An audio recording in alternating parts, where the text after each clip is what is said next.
Hello, Donna here. Welcome to my channel, Transcending Trauma. So I just made a video earlier today about why it's so hard to let go and about how we're dealing with, um, the damage to our nervous system and to, our emotional well-being.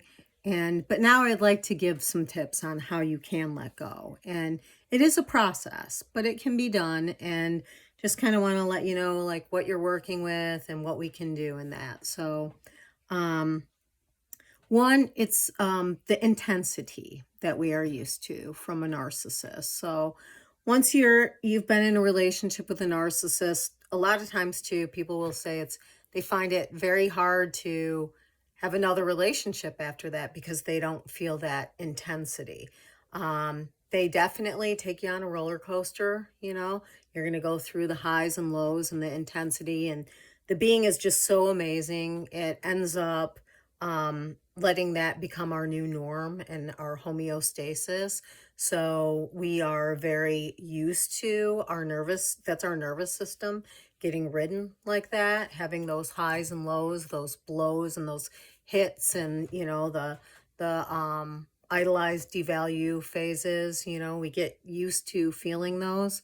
So the body just gets accustomed to those and starts craving that pattern. That becomes the normal pattern. And when you pull out of it, it feels very devastating because you're not getting those hits anymore to the nervous system, believe it or not. Like it becomes used to that.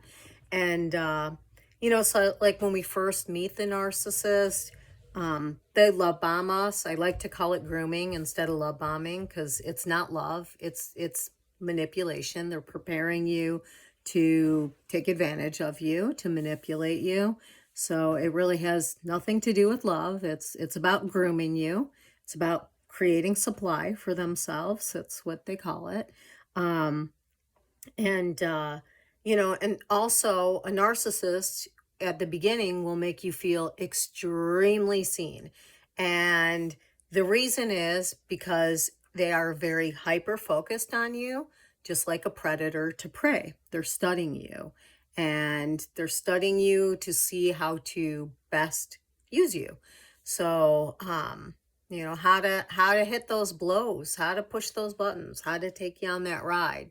So, yes, you will feel very seen, but just know that that hyper focus on you is a predator studying their prey. That's what's happening. So, but that intensity that is felt, it's felt. And so it's attractive, it's attractive to be extremely seen, and but it's not attractive when you know what the agenda is behind it. It's a predator, looking at their prey. So what I see a lot in people trying to overcome narcissistic abuse, um, they will have a really hard time letting go. And the reason is like they miss those hits to the nervous system. You don't realize it, and you think you don't, and you think, no, I just want them, and I just want it great with them. But I mean, really even think logically about that. If that person isn't like that, because we have to look at people in their fullness. We can't just look at what they do that feels good and what they do that feels abusive. They're the same person. You get both of those things from them. You get that cycle of the love bombing and then the devaluing and the discard and, rinse, wash, repeat, So like logically, why would it have to be that person? They're not the person you are wishing they would be. Gosh, if they would just stop calling me names and belittling me and what? Just stay in that idolization phase. That's not how they are. That's how they behave. They have that pattern. That's what they're about. So, I mean, why wouldn't we just look for someone that treats us well? It's because we're addicted to that process. We're getting a dopamine hit. So you'll hear people all the time say, I feel addicted. I know this person is bad for me, but I love them. And so I want to let you know what you're feeling is not love. You are feeling an addiction. You are addicted to feeling that intensity.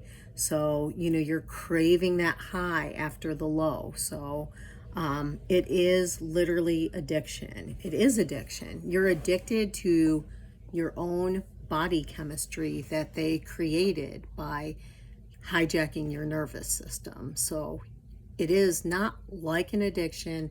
It is an addiction. It's an addiction. So, like, how do you overcome addiction? I mean, first of all, you're going to have to go through withdrawals. You're going to have to go through the discomfort, and when your brain wants to tell you that you're in love with them, and then people will look at their social media, people will dwell in like sentimental thoughts about the person, or look at pictures of them. That's like an addict using their drug. You're getting dopamine hits from that. You're craving that intensity, so, but it's so bad for your nervous system. It's so not good for you. You can't use your front brain, you can't use your logic, you can't focus, you can't live your life's purpose like that. You become, that's addiction. Think of what addiction looks like in someone. Addiction is not a good thing. It's the hijacking of your being. So one is, so how can we let go of the narcissist? Stop looking. Stop looking at them. Just think of it as an addiction. Think that you are getting sober. So block them on all social media and everywhere. Block them, block them, block them. Stop looking. I understand people that have to co-parent. I'm sure there's many apps. There's one called Family Wizard where they have to contact you through there. Yeah, you can get it court ordered. It's pretty easy to get it court ordered. It's a big company. Most court systems use it that way, that it's just, one, they look at it and they can even, I had heard they could even like tell like sort of insinuating like tone type of things, like sarcasm. It can read that, but it's all documented. So, they can't harass you through there. They can't emotionally toy with you. And, so you just, if you have to have contact with them, you keep it at a minimum. The gray rock method is where you're not letting any emotions in there. You're not allowing that bond anymore. We are detaching from them. We are letting go of them. They are not good for our well-being. If you want to listen to my other one about like what it does to your brain and nervous system and everything, it's horrible. So stop looking at them. It's activating your attachment system and you're getting a dopamine hit off of it. It's addicting, you're seeking. And part of it too is a fawn response. It's part of a trauma response, like fawning for someone. We've also been trained by them to hyper focus on them instead of us. The focus is on them, a narcissist and the grandiosity. They train us to focus on them, Remember, with the narcissist, it's the universe revolves around them. So, we have been trained now to focus outside of us onto them. We're taking our power back, no more focus on them. So you can even start like you would like quitting smoking or quitting drinking or anything. Start like day one, and you can start validating yourself. Day one day at a time. Hey, day two. And, pretty soon you'll have, a year's sobriety behind you of not looking, because you are now activating your own attachment system. You're activating your nervous system. You're creating that rush, and you are staying in those cycles, because the body's craving it. So we're going to let it go through the discomfort of withdrawals, and we're going to let it even out. We're going to get a new baseline, So yeah, don't look at their social media. Don't dwell in thoughts about them. instead of dwelling in thoughts about them and sentimental, because again, the brain likes to concentrate on the love bombing, the grooming stuff, because that feels safer. So it wants to focus on that. It seeks safety. So that feels safer. So what we're going to do is make a list without judgment. And judgment also means not making excuses. Like, judgment doesn't mean being mean to someone. It can also mean applying our empathy. So instead of saying, oh, he dropped me and the kids off at church and then took off, instead of making an excuse like, well, he grew up that way and they didn't believe in church or whatever. That's judgment. You're making excuses for the person, just the facts. You're going to make a fact. Dropped us off, said he was parking the car, and took off. That literally happened. So awful. And whether you believe in going to church or not, just don't say you're going to go and make a promise to your wife and kids and drop them off at the front door and then take off. I mean, just so weird. So, really taxing to the nervous system. But you're just going to make a list of the things that they did, all the off-putting behavior, without saying, oh, but he had a rough childhood, or, oh, but he was drunk. That's judgment. No judgment. Facts. So every time you want to dwell in the sweetness, which is you keeping that attachment system activated, you're going to go to your list and just read the cold, hard facts. Left me sitting there, just write down all of the things, that they did. So,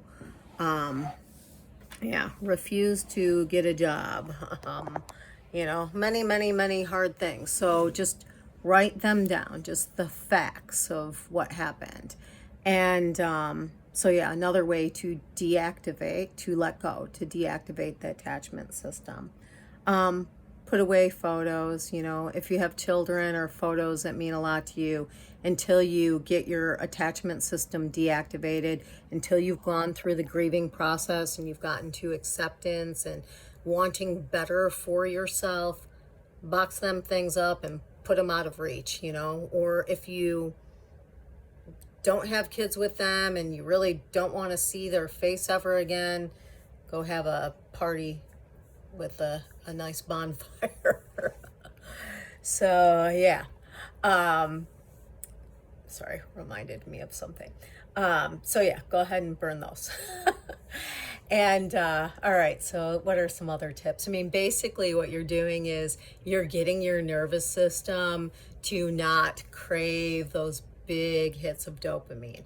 All right, there was another thing I wanted to talk about the fawning response. That a lot of times the fawning response will trick you into thinking you're in love with someone when it's actually just a trauma response. And you're fawning because that creates safety.